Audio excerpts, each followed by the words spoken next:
ya me he presentado yo como Armando, del Guerrita, aquí en Sanlúcar, y Miguel Castro Maillo, que habéis podido leer todos en el argumentario, que es un joven elaborador de Montilla, pues nos acompaña también. Yo pienso, Miguel, que debe de ser de las primeras veces que aparece en esta tesitura, ¿no? Porque este vino que ha entrado en esta caja de contubernio es tu primera elaboración. Exactamente, yo la primera vez, la verdad. La primera vez. Y bueno, sí, Estoy seguro que será la primera de un montón, porque como te he dicho muchas veces, eres una persona joven, eres alguien que está formada, que tiene además muchas conexiones con el mundo de la bodega montillana, porque tu familia tiene allí una bodega en la que trabajas en el campo, tienes un proyecto ilusionante y eres esta persona a la que a uno le gusta acercarse porque aprende, disfruta y además se siente un privilegiado, porque yo pienso que va a ser el caso de Miguel. Voy a asistir al surgimiento de un nuevo profesional, de alguien que se va a hacer prestigioso, importante, porque tiene pues, todas las herramientas para ello a su disposición. Eh, Os voy a explicar qué es Contubernio. Contubernio surgió hace año y medio. Anteriormente en el Guerrita, que es un sitio por el que pasa mucha gente aficionada al mundo de los vinos del Marco de Jerez, en el Guerrita me encontraba con la situación de que amigos que pasaban por allí nos pedían que les preparáramos una caja y se la mandáramos a sus sitios de origen, ¿no? Y en muchos casos estos amigos nos pedían además que explicáramos esa selección de vino. Oye, ¿por qué has hecho esta selección? Dime por qué metes este vino, qué hay detrás de ese vino, qué representa ese productor. Esa era la idea original, que no tenía nada que ver con un club, era algo desordenado, en la que yo ponía todas las energías que podía y disfrutaba mucho, porque es un trabajo que me encanta hacer. O sea, consistía en meterse en la trastienda, seleccionar botellas y intentar acertar con cada persona, sabiendo cuál era su perfil, qué es lo que podía estar buscando. Eso lo hice durante muchos años.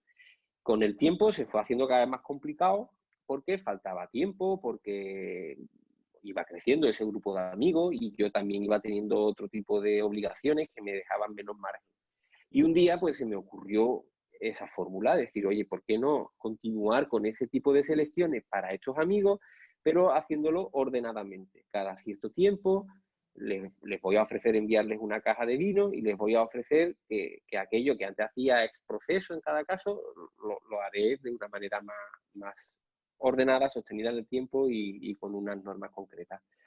Empezamos siendo un grupo muy pequeñito, y en las primeras ediciones se fueron sumando otros amigos y ya amigos de amigos, y me daba cuenta de que aquello tenía sentido, de que la gente solía agradecer la selección que se le enviaba, y que atendía a una necesidad. O sea, no se estaba generando una necesidad nueva, sino que había gente que tenía mucho interés por Jerez y que ese tipo de propuestas les cuadraba. Y así hemos estado mucho tiempo. Vosotros formáis parte ahora mismo de ese grupo. En las elecciones siempre cuento que intento ser lo más equilibrado posible y lo menos invasivo posible también. Lo que tengo delante es a una persona que ya tiene afición, que quiere aprender o disfrutar simplemente. A lo mejor no quiere aprender mucho a nivel técnico, pero sí quiere disfrutar de los vinos de Jerez, y yo no tengo por qué dar lecciones de nada a nadie. Hago lo que sí creo que debo hacer, que es seleccionar esa botella y explicar un porqué, ¿no? ¿Por qué están esas 6 y no otras 6? Jerez es una realidad ahora mismo muy, muy diversa, efervescente, está todo el mundo proponiendo cosas nuevas, y ese es el caldo de cultivo perfecto para hacer una propuesta que sea lo más ordenada posible, porque facilita la vida a aquel que se acerca a Jerez e intenta entenderla, ¿no? Es justo lo que me propongo en cada selección, que haya un equilibrio, que haya presencia de muchos de estos nuevos actores y también de los antiguos, porque para comprender Jerez es imprescindible también que existan esos antiguos, y que haya también un equilibrio entre las nuevas propuestas que hay en la región y las antiguas propuestas. Eh, Valga como ejemplo que en la edición anterior metí un amontillado que se puede considerar un vino muy comercial, Tío Diego. Y fue Tío Diego, fue Inocente, me valen los dos, creo que fue Inocente, perdón. Fue el Fino Inocente, que es un vino de una producción mediana grande, que está presente en muchas tiendas y que incluso se puede encontrar en supermercados. pero para mí era importante meter ese vino porque ocupaba una parte de esa explicación que pienso que está demandando a la persona que recibe la caja. O sea, no me circunscribo solo a microproyectos, proyectos muy novedosos, sino que intento que haya un equilibrio lo mayor posible, el más grande posible, para que no quede fuera nada que es importante en la ecuación. En este caso, los vinos además cumplían con otro factor que es importante, y es que haya una diversidad entre las elaboraciones que están fuera de la DO, que son imprescindibles ahora mismo para entender lo que se hace dentro de la denominación de origen, y las elaboraciones que están dentro de la DO. Y dentro de la DO suelo hacer dos grupos muy diferenciados: la crianza biológica y la crianza oxidativa. De esta manera tendríamos dos vinos de entrada, dos vinos blancos que hacen de introducción a Jerez, pero desde fuera, vinos de crianza biológica y vinos de crianza oxidativa, en este caso, que es lo que al final fue en esta caja. Hay gente que dice, vinos blancos no son jereces.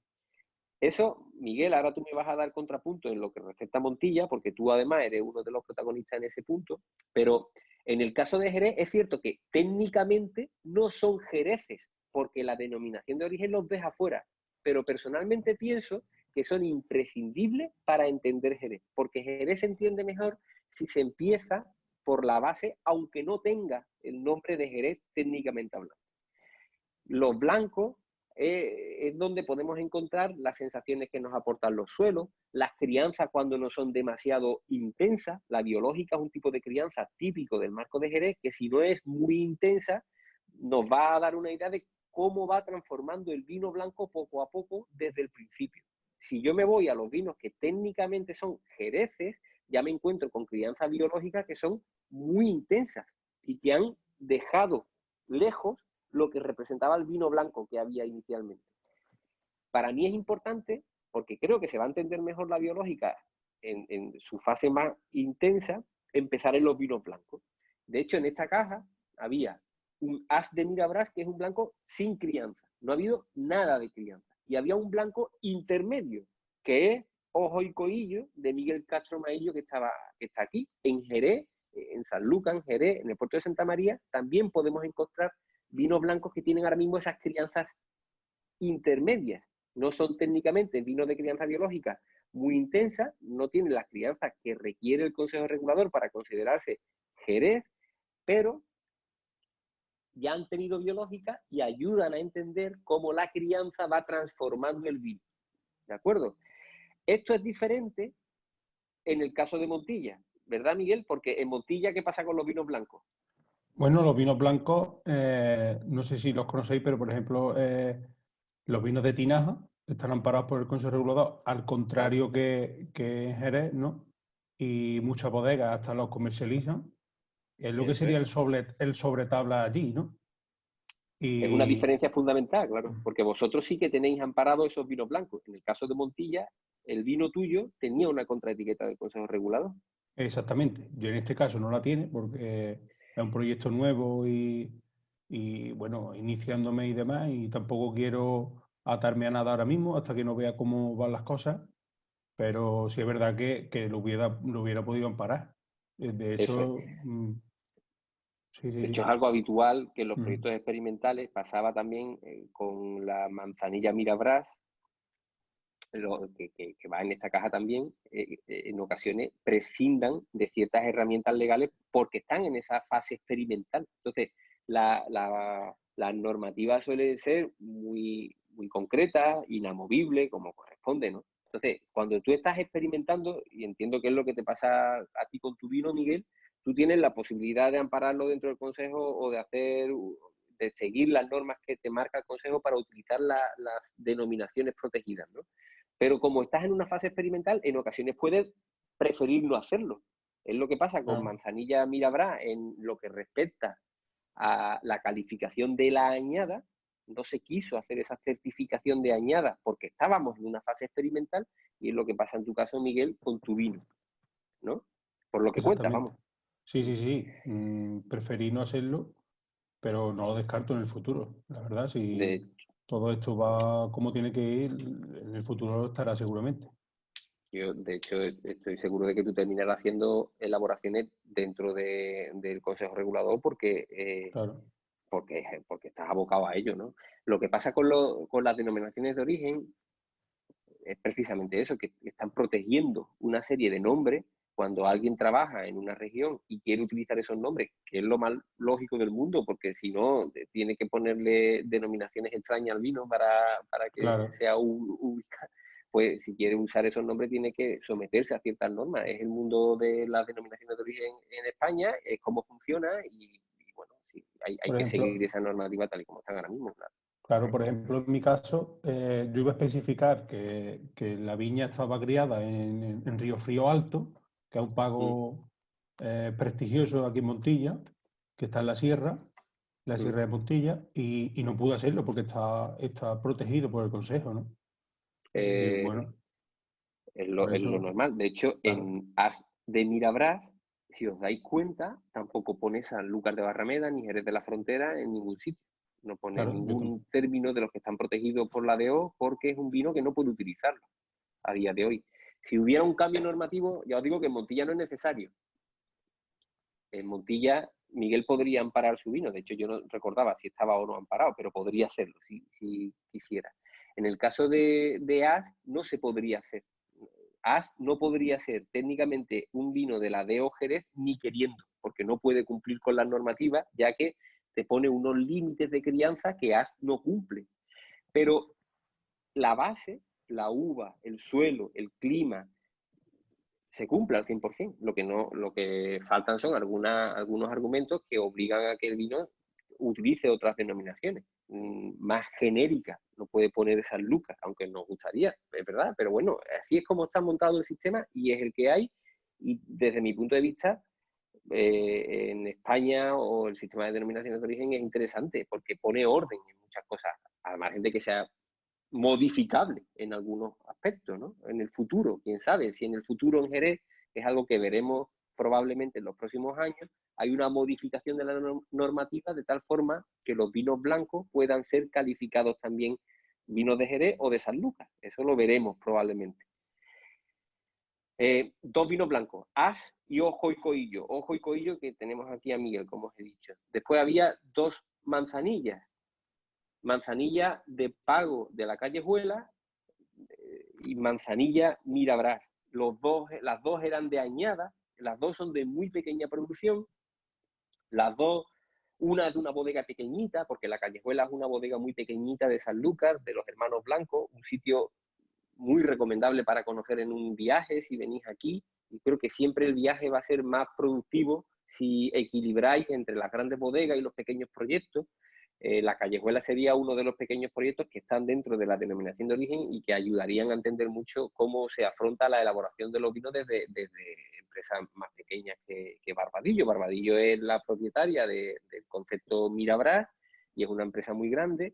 También es cierto que en una primera visita a Jerez, los que vengáis, os sorprenderéis porque pensáis que las empresas grandes pueden ser menos artesanales de lo que son. Incluso las empresas muy grandes en Jerez son muy artesanales porque las claro. formas de crianza obligan a ello.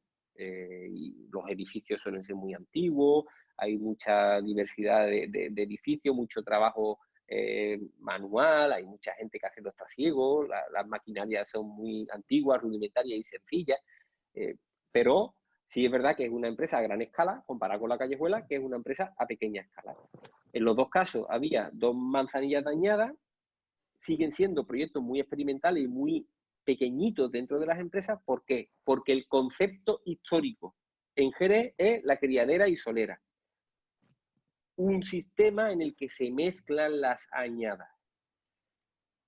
En las ediciones anteriores de Contubernio ha habido muchas manzanillas de criadera y solera, o muchos finos de criadera y solera. No necesariamente en estas cajas van a ir vinos de añada, pero en esta caja coincidieron que las dos eran dañadas y tiene interés porque ayuda a entender ese concepto novedoso dentro del marco de Jerez.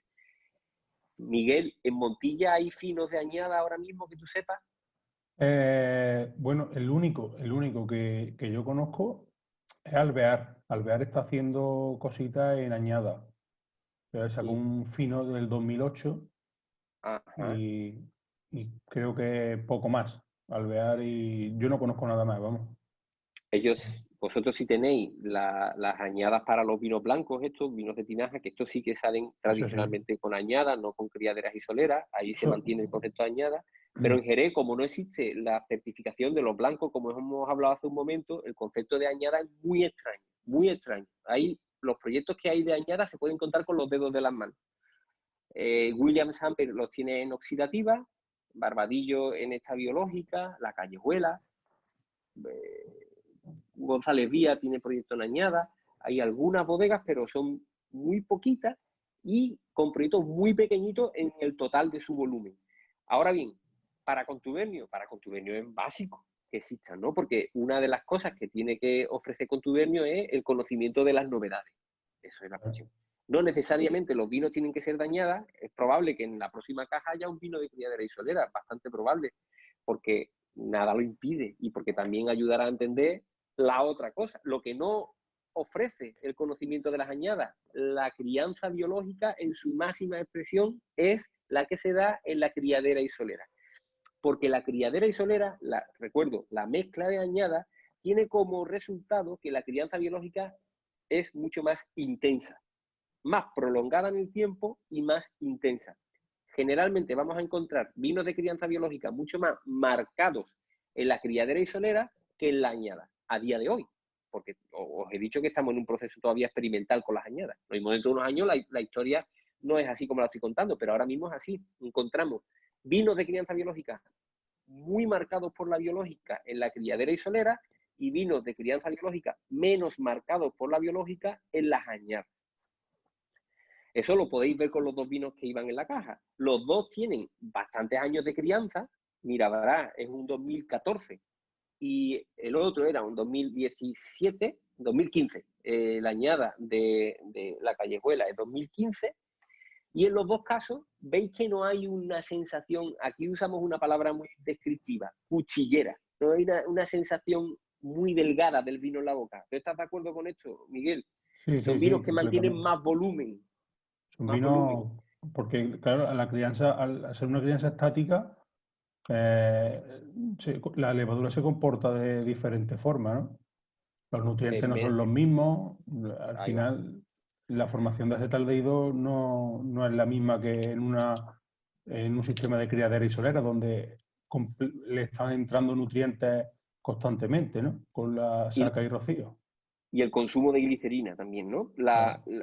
La intensidad de la crianza biológica hace que la glicerina, que es un compuesto dulce y denso, vaya descendiendo durante los años de crianza. Al descender la glicerina, el vino se va haciendo cada vez más seco y más salino. Es eso que hablamos de cuchillero, más ligero, seco, salino. Eh, en las crianzas biológicas de crianza dinámica, de criadera y solera, ese resultado es muy intenso. O sea, cuando llegamos a una manzanilla de 8 años, 7, 8 años, como tiene Mirabra, en crianza dinámica, vamos a ver que el vino es hiper salado, hiper ligero. Eso es lo más conocido en general de las manzanillas, ¿no? En el caso de las crianzas estáticas de añada, ese proceso es más lento y aunque son vinos viejos, mantienen más redondez, que sería la palabra contrapuesta. La redondez por la conservación de la glicerina. Claro. Ahí yo no Yo, conocía el proyecto de Alvear de Añada, por cierto. Voy a tener que estudiar sí, más. yo creo que Montilla, a mí tengo. Montilla me encanta, me parece que Montilla, tú lo sabes, Miguel, hemos hablado de esto 200 veces, es un complemento de Jerez. Muchas veces yo simplifico y hablo de Jerez como realidad amplia en la que incluyo San Lucas. Eso me afean mucho esto de San Lucas, no creáis, porque yo soy sanluqueño. Entonces hay gente que me dice, pero tío, habla de San Lucas. Y yo digo, bueno, pero es que la marca más conocida internacionalmente es Jerez, ¿no? Y es como la marca, el paraguas más amplio en el que metemos todas estas elaboraciones. Y muchas veces, y esto a los montillanos le pasará igual que a los sanluqueños, incluyo Montilla también en ese contexto Claro. amplio, aunque tienen diferencias clarísimas. Montilla, para empezar, es otra de O y es otra provincia, pero está influenciada por los mismos argumentos, las biológicas, las oxidativas, las criaderas isoleras, y por simplificar usamos una palabra general que es Jerez. Pero Montilla, evidentemente, a nivel técnico legal no tiene nada que ver con Jerez, salvo esa simplificación que hacemos para que se entienda un poco sin necesidad de poner tantos nombres como los que realmente hay detrás. Eh, biológicas, Mirabras de Añada, la Callejuela de Pago, que además sumaban los dos vinos otro concepto importante ahora mismo en la región, que son los pagos. Los pagos, igual que hablamos de las añadas como contraposición a las criaderas y soleras, podemos hablar de los pagos como contraposición a la dinámica habitual en el marco de Jerez de mezclar vinos de diferentes regiones. No suele haber muchos vinos de pago, de hecho en la historia reciente es algo muy minoritario. Lo que pasa es que estos proyectos de investigación están jugando también con ese concepto nuevo. Utilizan mucho la idea del pago y la trazabilidad de la viña a la marca. Tanto Mirabras, que viene de Cerro de Leyes, Santa Lucía, como la Callejuela, que viene de uno de los 3 pagos que tiene la empresa, son vinos de pago minoritarios, pero que en el contexto de Contubernio tiene todo el sentido para que entendáis también que dentro de Jerez existen los pagos. ¿Cómo está eso en Montilla? Miguel, el tema de los pagos y la trazabilidad viña-vino, ¿crece? Bueno, en Montilla las grandes zonas de calidad superior referenciadas por el Consejo son Sierra de Montilla, que es donde nace Ojo y Codillo, ¿no? Y Moriles Alto. Son las dos grandes zonas históricamente que han dado vinos de mucha calidad o de mayor calidad. ¿Y los distinguís en las etiquetas además? Bueno, ya antes de que naciera esta corriente de distinción de pagos y demás, hay marcas de vino donde distinguían ya en el fino o Sierra de Montilla o Moriles Alto, eh, cosa que ahora casi todo el mundo lo hace, ¿no? Pero ya desde hace muchos años lo hacían algunas marcas históricas. Mm. Siguiendo con la caja, después llegábamos a la tercera fase, que son las oxidativas. En este caso había 2 oxidativas también que son bastante raras. Esta caja es verdad que tenía mucha personalidad en cada una de los vinos.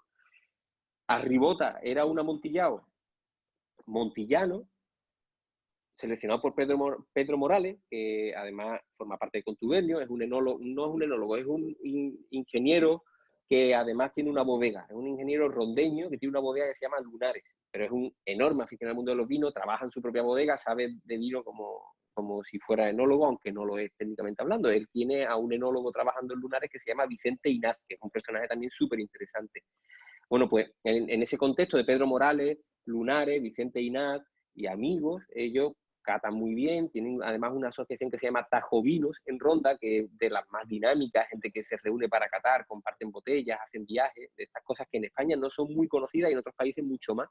Pues en Ronda sí que tienen esta suerte de contar con una asociación así. Y Pedro, con unos amigos, con Juan Diego y con Soltero, con Víctor, dieron con unas botas de amontillado en una bodega montillana, que no se estaban embotellando en esa bodega, estaban en crianza estática desde hacía años, había tenido una primera fase de crianza dinámica, o sea, venía de un fino que había tenido una criadera y una solera, había estado mezclándose añada durante un tiempo, durante el tiempo de la Eso crianza biológica, es es lo lo común común, aquí, ¿verdad? es lo común. Claro. Y después, cuando llega la oxidativa, se dejan en estática, más que aquí.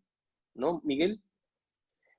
Sí, bueno, aquí se deja hasta que el fino no es capaz de conservar el velo de flor. Cuando el velo de flor muere, esos vinos se pasan a oxidativa, se pasan a los amontillados, a la criadera de amontillado. Y bueno, Pues se la pueden criadera de tirar, amontillado, ya depende de la bodega, cada bodega sí, tiene su forma de hacerlo, pero cada bodega le da más claro. tiempo o menos de crianza. Igual que aquí. Ya después la fase oxidativa se juega según el concepto que cada bodega quiera tener. Hay gente que llena las botas, hay gente que la sigue dejando con vacíos, diferentes tipos de vasijas, diferentes ubicaciones. Hay bodegas Claro, que son hay veces que los amontillados se dejan en la misma bodega donde están las crianzas biológicas, con lo cual tiene condiciones de crianza lenta, con humedades altas, con mucho claro. cuidado, y ocasiones en las que a lo mejor se trasladan a sitios donde la oxidativa es más rápida, más secas, esas bodegas. Hay mucha variabilidad. Tendemos a pensar que Jerez y Montilla son sistemas de crianza, Jerez, Montilla, San Lucas, son sistemas de crianza muy estandarizados donde conseguimos unos resultados muy comparables en todos los casos, y no es verdad, porque dentro de esos estándares después hay un montón de diferencias posibles. Entonces, ellos dieron con este amontillado, que la bodega no estaba embotellando, porque las bodegas suelen ser grandes y tienen proyectos comerciales que tiran de unas criaderas y otras a lo mejor se quedan esquinadas. Eso ha pasado en Barbadillo y pasa en todas las bodegas. Y este amontillado les pareció muy interesante y hicieron un lleno que prácticamente al 100% se ha ido a contubernio. Ellos le pusieron un nombre que es arribota, que era una palabra que conocía a través de esta marca, vamos, no sabía, pero significa las botas que están arriba, ¿no? Algo así. Yo no lo conocía, estuve después investigando un poco, pero eso me parece un nombre muy... tiene su explicación, ¿Sí? Armando. Es que Cuéntame.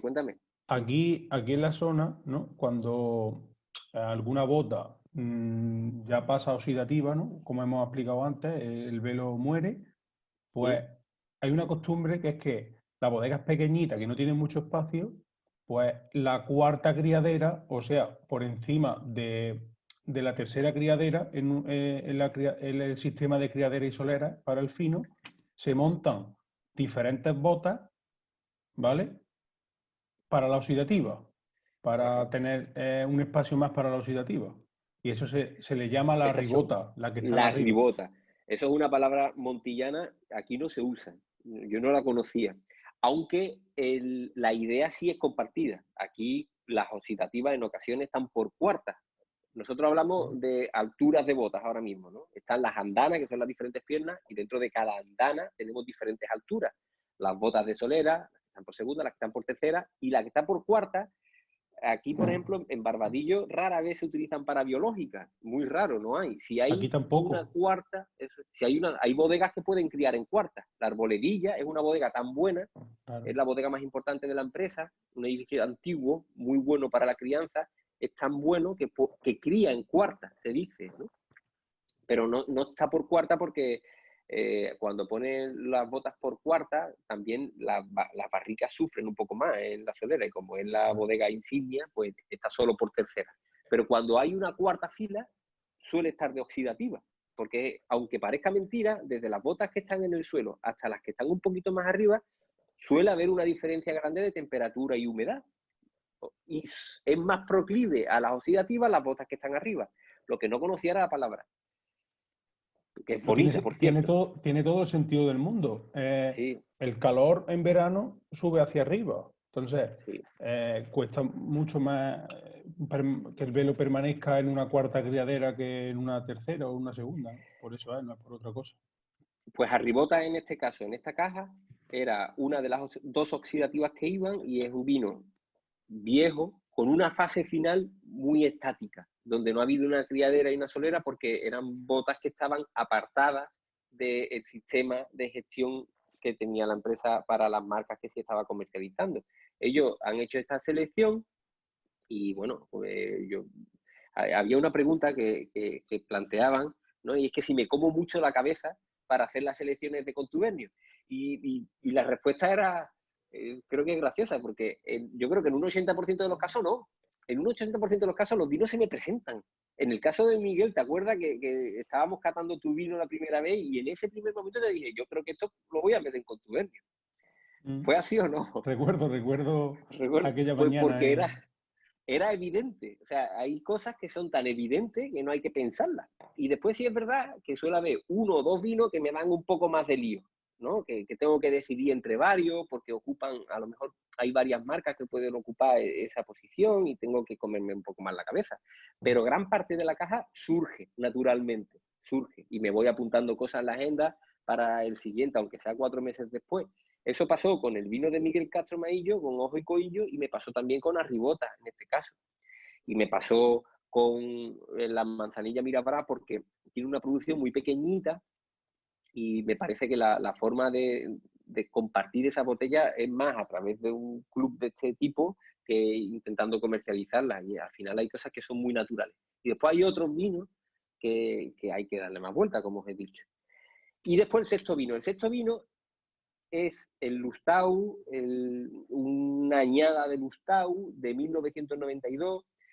Ellos empezaron con el proyecto de añada en 1989, o sea, es casi de las primeras añadas que vinificaron, y tiene algunas cosas que lo hacen especial. Como os he dicho antes, las añadas aquí son minoritarias. En biológica son mucho más, porque las condiciones de crianza biológica en añada hay que experimentarlas más hacia el futuro, ¿no? Tenemos menos conocimiento y habrá que ver cómo vamos aprendiendo, cómo se hace la biológica en añada. Pero las oxidativas sí que han tenido cierta tradición en Jerez. ¿Dónde? Hay bodegas como Williams Humber que tienen una gran tradición de trabajo con añada históricamente y tienen muchas añadas muy antiguas, desde el 34. Hay bodegas como González que también tienen añadas antiguas. Ha habido, pero normalmente en oxidativa. ¿Qué suelen ser? Suelen ser olorosos, vinos que fermentan en bota o en depósito, dependiendo del tiempo, de qué año estemos hablando, y que después de la fermentación, como no se piensa en la añada en biológica, iban a una criadera de oxidativa a 18 grados alcohólicos para evitar que hubiera crianza de velo, y ahí se quedaban los años que hiciera falta. Esto es lo que nos encontramos en general en el marco de Jerez con las pocas añadas históricas que hay dentro de la bodega. Y lo de Lustau tiene una diferencia, y es que no es un oloroso seco, sino que es un vino dulce de palomino. ¿Cuál es la diferencia? Voy a intentar explicarlo para no liaros mucho. Cuando nos encontramos vinos olorosos dulces, generalmente en el marco de Jerez se hacen por la mezcla de vino seco, oloroso, seco, con vinos dulces. Normalmente Pedro Jiménez, en la mezcla de dos variedades. En el caso de Lustau, ellos hacen un dulce de palomino, que es una categoría súper pequeña de la denominación de origen, casi residual, en la que se amparan vinos dulces de palomino, que ya os digo que es una cosa extraña. De hecho, creo que hay pocos ejemplos. Hay uno en González Villa que se llama Dulce Nombre, si no me equivoco también, ¿no? Estos vinos, pues se pensaron así desde el principio por la bodega. Ellos hacen vinos de crianza oxidativa en añada, en la que la fermentación es cortada antes de que lleguen los vinos a estar secos. ¿Cómo se cortan? Con alcohol. Cuando la fermentación está en proceso, añaden alcohol hasta los 18 grados. Eso hace que pare la fermentación y que se quede parte del azúcar sin fermentar dentro del vino. Pero no hay mezcla de Pedro Jiménez, que es lo que generalmente nos encontramos en los vinos semidulces del marco de Jerez. Con lo que respondo a otra de las preguntas que me hiciste recientemente. No es un oloroso medium, no es un medium sweet, no es un medium dry, no es ninguna de esas categorías, porque estamos hablando de una categoría específica de la DO, que son los dulces de palomino. ¿De acuerdo? En Montilla eso sí que es totalmente diferente, entiendo, para empezar porque vosotros tenéis como variedad la Pedro Jiménez de manera general. No se te escucha. Lo cuento yo por ti. ¿Qué ha pasado? Nosotros, y aprovecho también para responder otras de las preguntas que teníamos. Nosotros en el marco de Jerez tenemos ahora mismo 3 variedades autorizadas, que son la Palomino, Pedro Jiménez y Moscatel. Pedro Jiménez y Moscatel están muy focalizadas en vinos dulces. Eso. Ahora vuelvo. Pedro Jiménez y Moscatel están muy ideadas para vinos dulces y después se suelen mezclar con los vinos secos de Palomino para hacer los mediums, los creams, ese tipo de vinos intermedios que son muy importantes en exportación. ¿Antiguamente solo había esas 3 variedades? No, había otras muchas variedades que se perdieron. Las razones son seguramente muy diversas. En ocasiones algunas porque eran proclivas a las enfermedades, otras serían muy poco productivas. Habría todo tipo de razonamientos para que los viticultores fueran yéndose fundamentalmente a estas 3. Y de estas 3, la predominante al 95% es la Palomino, siendo muy anecdótica las otras 2 variedades, la Pedro Jiménez y la Moscatel. Ahora hay un proceso en el marco de Jerez de recuperación de variedades. Aparte de estas 3, hay la Vigiriega, la Mantua, la Uva Rey, la Caño Cazo, la Uva Beba. Muchas de estas me suenan por los proyectos de Ramiro Ibáñez, que ha sido la persona que más se ha identificado con la recuperación varietal. La Vigiriega, por ejemplo, la recuerdo más por el trabajo de Alberto Orte, que tiene un proyecto de Vigiriega. O sea, hay gente que está trabajando con diferentes variedades y en el futuro puede que haya más diversidad, es posible. La DO, a día de hoy, solo ampara Palomino, Pedro Jiménez y Moscatel. En Montilla, la única amparada es la Pedro Jiménez, Miguel. No, hay más variedades también, aunque es muy minoritaria, el 95% que es la Pedro Jiménez. Y bueno, luego están en la Vigiriega también, está la Mantú, está la Baladí, A así que Moscatel también, ¿no? Porque allí Moscatel también, sí. pero vamos, el 95%, bueno, y ahora se están plantando algo en tinto, Syrah y pero vamos, eso no está ni ¿Que esas amparado están por... dentro de la DO también? No, eso no está, No, el tinto no está dentro de la ADO. Eso tinto sería no. vino de la tierra de Córdoba, vamos. Eso, en Cádiz pasa lo mismo, hay varias distintas, la tintilla fundamentalmente, en alguna caja anterior hubo tintilla y no renuncio a volver a meter una tintilla, porque aunque está fuera de la DO, también tiene sentido. Es la variedad autóctona histórica del marco de Jerez, la tintilla de Rota, que es genéticamente muy parecida a la Graciano y que podemos encontrar ahora muchos proyectos de tintilla en Cádiz. Está fuera de la DO, de todas maneras, pero son vinos interesantes. Pues esa era la caja. Preguntas que nos hacéis. Las cajas las hacemos cada 4 meses más o menos. Ha quedado así hecho por muchas razones, para evitar el verano, para evitar la Navidad. Intentamos ser lo más lógico posible, ¿no? 3 cajas al año.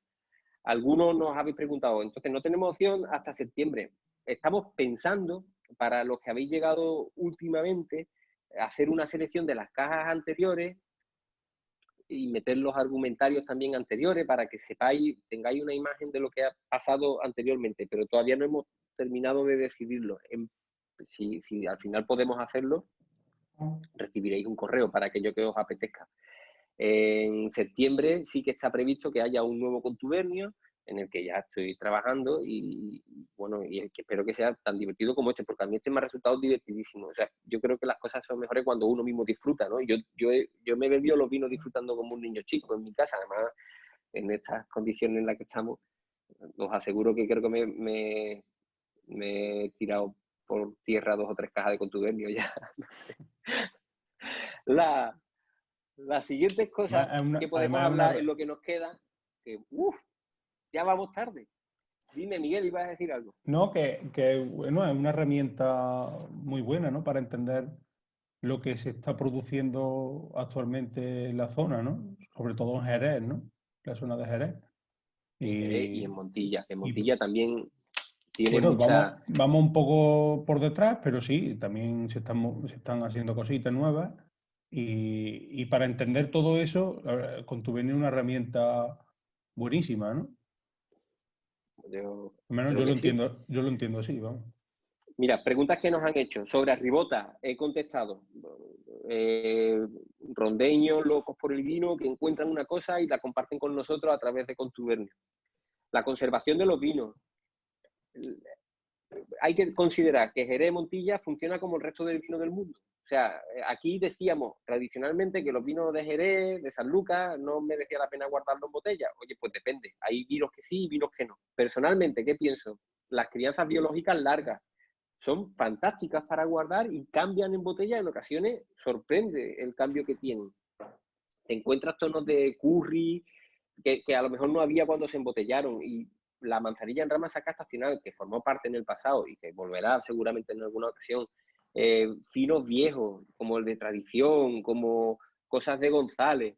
Esos vinos en botella que son viejos, que han tenido crianza biológica, ¿van a ser buenos guardarlos? Pues puede ser, puede ser.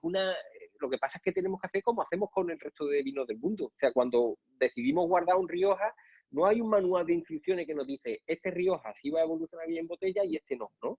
Cada uno asume el riesgo, pregunta, se deja asesorar, cree que hace sus propias apuestas, y en ocasiones se encuentra grandes sorpresas y en ocasiones verá que hay Rioja que debió no haber guardado. Pues eso es lo mismo que tenemos que hacer con Jerez, Montilla, San Lucas. Ahí tenemos que hacer nuestras propias selecciones, nuestras propias apuestas y ver cuáles van a mejorar y cuáles no merece la pena guardar. Estamos reivindicando esa posibilidad de guardar. En ocasiones más interesante que en otras. A mí las oxidativas, pues mi experiencia personal es que las oxidativas guardadas en botella no hay grandes cambios. No hay grandes cambios. Se mantienen bastante estables. Las biológicas pueden tener esos cambios más. Los blancos que metemos en las cajas, sin duda, sin duda. De hecho, muchos proyectos, Navazo, Mirabrás, los vinos de Ramiro, los vinos de Primitivo, ya tenemos posibilidad, los de la Callejuela, todos los blancos hechos. Ya hemos tenido posibilidad de ver cómo son las evoluciones en botella, y las sorpresas son mayúsculas y generalmente muy positivas. Es un vino al que le viene bien guardarse en botella. Abierta, las botellas abiertas, pues también hay que aplicar la lógica. Son vinos delicados, las biológicas, con lo cual una vez abierto, y más si son en rama todavía tienen levaduras de las que estaban haciendo velo dentro de la bota pueden estar dentro de la botella. Si yo la abro y la dejo a temperatura ambiente encima de la mesa, es posible incluso que me cree velo dentro de la botella, que hay que evitarlo, porque ese velo me va a desfigurar el vino. Entonces, ¿qué hay que hacer con la botella abierta? Guardarla en un frigorífico, en una cava, a una buena temperatura para que no se dé ese proceso. Pero sí que aguanta. Una vez abierto un vino con una crianza larga, ¿podemos tenerlo una semana en la cava? Yo creo que sí, vamos, tengo montones de experiencias que demuestran que sí, depende también un poco del vino, hay algunos que son más delicados que otros, pero lo que os decía antes, en general como cualquier vino del mundo. El 119, que me preguntaba también a alguien, aunque no, el 119 es un grupo de elaboradores del Marco de Jerez, jóvenes, que se asociaron para compartir sinergias, para establecer herramientas de trabajo comunes y proyectos a largo plazo. Y aquí funcionó porque fue un espacio de debate en el que hay mucha gente de las que han aparecido en Contuberne a través de su pino. ¿Eso es exportable a otra zona? Me lo preguntaba un granadino. Yo creo que sí, porque todo lo que es asociacionismo y espacio donde se genere debate es bueno para las regiones, no solo en el mundo del vino, yo creo que en general, ¿no? Pero el vino también, por su propia forma de ser, por los riesgos que asume cada elaborador, por las decisiones que tiene que tomar, el hecho de que comparta y que busque fórmulas de trabajo conjuntas, evidente que es algo positivo. El 119 fue una buena herramienta aquí para mucha gente. Las catas del verano, como me habéis preguntado, que iban en la caja, las catas del verano todos los años las organizamos con mucha ilusión. Este año, con las circunstancias que tenemos, es verdad que no sabemos si se van a poder ejecutar. Si la reducción de aforo va a ser una fórmula posible, pues la verdad es que no lo sabemos. Nosotros hemos hecho lo que en aquel momento podíamos hacer, que era lanzar el cartel que teníamos en la cocina ya desde diciembre, y luego iremos viendo si se pueden hacer las catas o no. La gente que se ha apuntado, le hemos hecho la reserva, normalmente hago la reserva y les mando la carta de pago, pero este año, en vista de las circunstancias, le he dicho, oye, vamos a dar los reservados, si después vemos que se puede ir para adelante, pues ya vamos concretando. La idea es esperar a ver cómo evolucionan los acontecimientos, y si al final se pueden hacer, será una buena señal para todos, ¿no? Evidente. Y si no, oye, pues paciencia y a pensar en el futuro. El tipo de copa. Aquí también me va a gustar darle la palabra a Miguel porque tiene una cosa muy curiosa que aportan en Montilla. Nosotros defendemos desde hace tiempo que para catar los vinos del Marco de Jerez hay que utilizar la mejor copa posible. Una copa amplia que permita que el vino circule, que se exprese, ¿no? Que no lo encierre, que no te saque puntas alcohólicas, defectos, que es lo que te puede pasar utilizando catavinos pequeñitos, que era la tradición aquí, por vete a saber qué motivo, ¿no? Defendimos en algún momento eso. A día de hoy defendemos más una copa amplia. ¿Eso significa que no se puede utilizar un catavino? Es cultural para nosotros, no pasa nada. Depende de no siempre estamos catando, no siempre estamos analizando el vino, a veces estamos bebiendo en una celebración, en un jardín a 40 grados de temperatura. Hoy pues no necesito un asfalto para beberme una manzanilla, dame una copita pequeña, poca cantidad, que vaya bebiéndose rápido y que se mantenga fresca, ¿no? En el caso de los condicionantes culturales, aquí incluso en San Lucas tenemos uno histórico muy interesante, que eran las cañas. Las cañas eran una especie de vasitos largos, tallados en la base, que ahora es imposible encontrar, no hay fabricantes que los hagan, pero eran preciosos. Seguramente son el antimorbo enológico. O sea, seguramente la forma en la que se expresa el vino en esos vasitos es defectuosa, es posible. Pero oye, no pasa nada tampoco tenemos que ser tan obsesos de que las cosas tienen que ser siempre óptimas. Las cosas tienen que ser apropiadas, adecuadas. Y todavía hoy puede haber circunstancias en las que el vasito sea adecuado. En el Guerrita, en la barra de Guerrita se sirven montones de vasos porque hay señores mayores que lo piden. Y en Montilla hay una forma de beber vino que es muy curiosa, Miguel.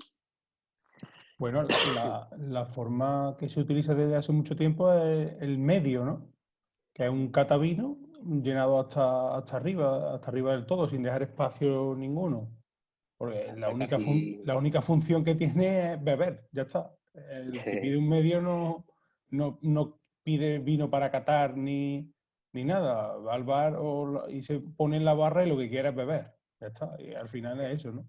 Igual que Es así. en San Lucas el vaso, la castora también, ¿no, Armando? La Allí, castora, es un vaso grande, de hecho, no un es un vaso vaso más grande, pequeño. ¿no?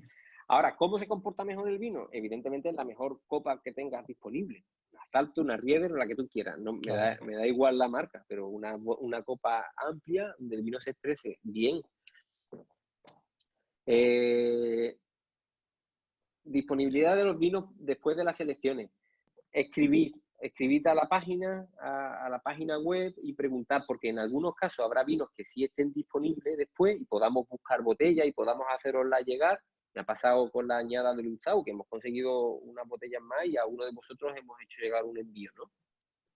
Y hay otros casos en los que no va a ser posible. El vino de Miguel Castro se ha agotado, no hay. Entonces, aunque nos lo pidáis, pues tendremos que esperar a la añada próxima de Miguel Castro, que estará, pues me imagino, dentro de 7 o 8 meses, ¿no, Miguel?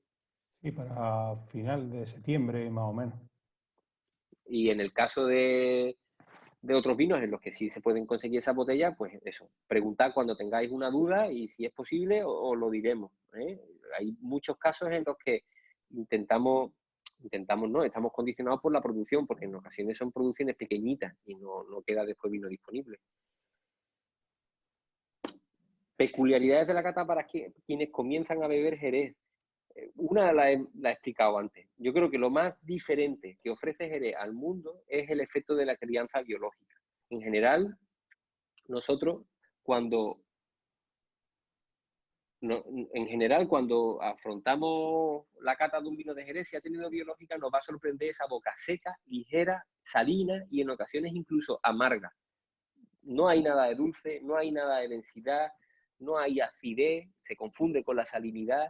Es un vino que está muy transformado por la crianza biológica y eso hay que tenerlo en cuenta para que para no asustarnos. O sea, si pasamos esa fase, es que es verdad que es diferente.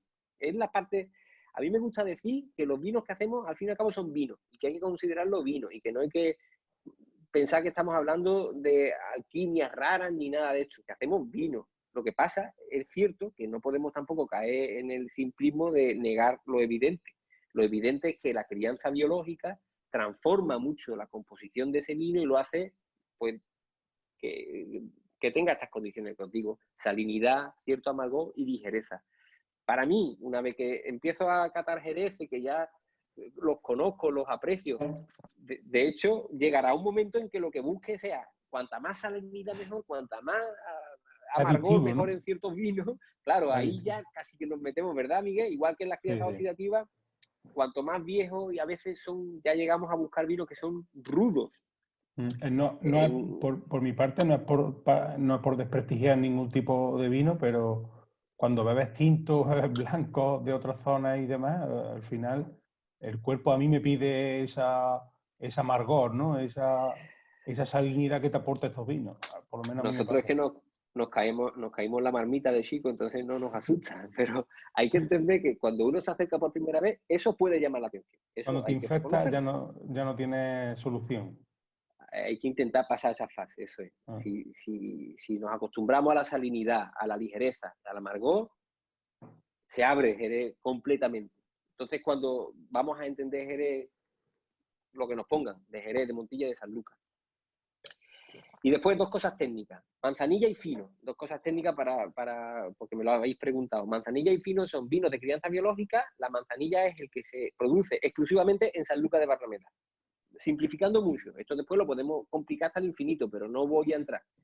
Baste decir que la crianza biológica hecha en San Lucas de Barrameda es la única que tiene derecho a llamarse manzanilla. Y suele decirse que tiene una gran carga biológica, mucha intensidad de carga biológica por la ubicación de Sanlúcar cerca del mar. Y la diferencia entre las manzanillas pasadas y los amontillados es muy interesante porque ayuda a entender conceptos muy rápidamente. Los amontillados no son nada difíciles de entender si consideramos que son simplemente vinos de crianza biológica, manzanillas, pongamos el caso. Son manzanillas que después de la fase biológica tienen una fase oxidativa. La suma de las dos fases hacen un amontillado, producen un amontillado, en el caso del marco de Jerez. Y también en el caso de Montilla, que lo ha explicado antes Miguel. Después de igual. la fase biológica, se deja la fase oxidativa y tenemos un amontillado. Es una cuestión de oxidación. Si no hay oxidación, no estamos en los amontillados, estaremos en la fase biológica y se llamará manzanilla en el caso de San Lucas, o fino en el caso de Jerez o de Montilla. Y poco más, yo no quiero tampoco quitaros más tiempo, os quiero dar las gracias de nuevo por formar parte de Contubernio, espero que sea una experiencia agradable, que disfrutéis, que os divirtáis, que es importante para mí que sepáis que lo hago con todo el cariño del mundo, que intento ser lo más equilibrado, lo más justo, lo más honesto posible y que estoy a vuestra disposición pues No, a través de cosas como esta. Armando, perdona, Dime. una preguntita que sí que hace mucho, que es sobre el tema de la guarda, si hay vinos que merece la pena guardarlos y cómo conservarlos. Si puedes hablar un segundito de eso, porque sí que hay bastantes preguntas.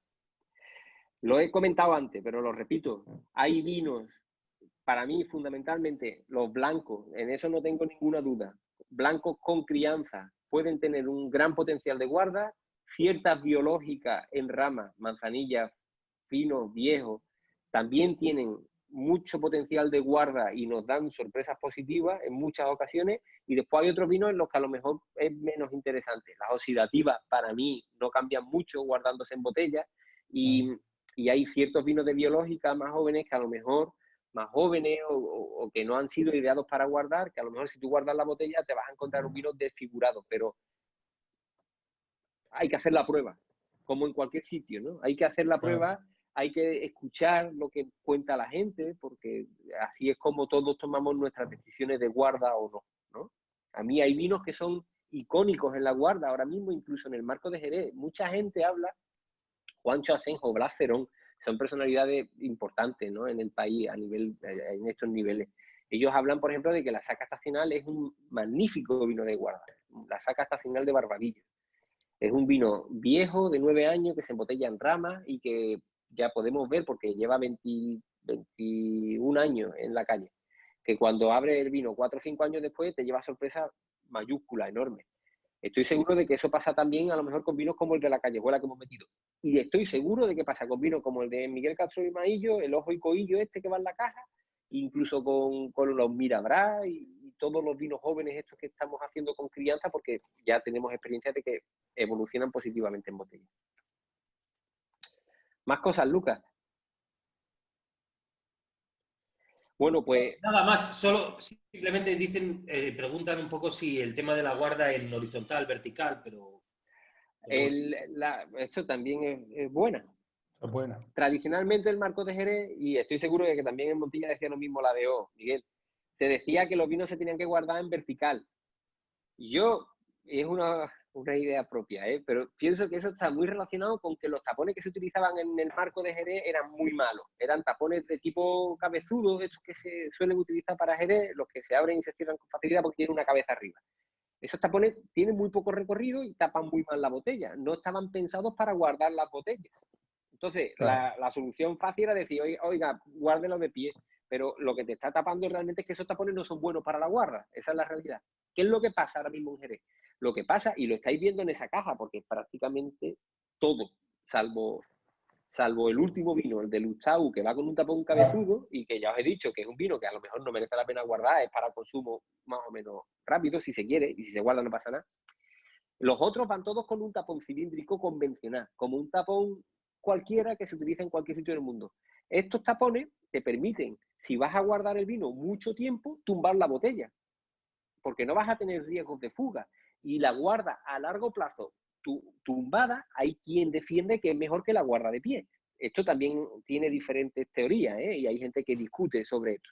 Pero lo tradicional, lo clásico, es decir, que si vas a guardar el vino mucho tiempo hay que guardarlo tumbado, porque se moja el tapón, se expande más y tapa mejor, evita mejor la entrada de oxígeno dentro de la botella. Esa es la explicación sencilla.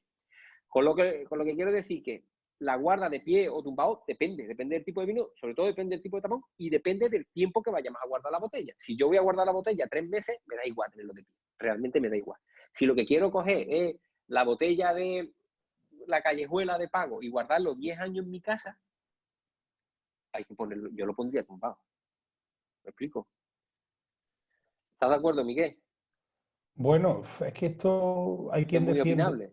Claro, no hay una ley que diga la guarda se hace de una forma o de otra. Hay quien defiende, por ejemplo, que por el tema del TCA, ¿no? Cuanto menos en contacto Claro, esté con el corcho, pues se contamina menos también.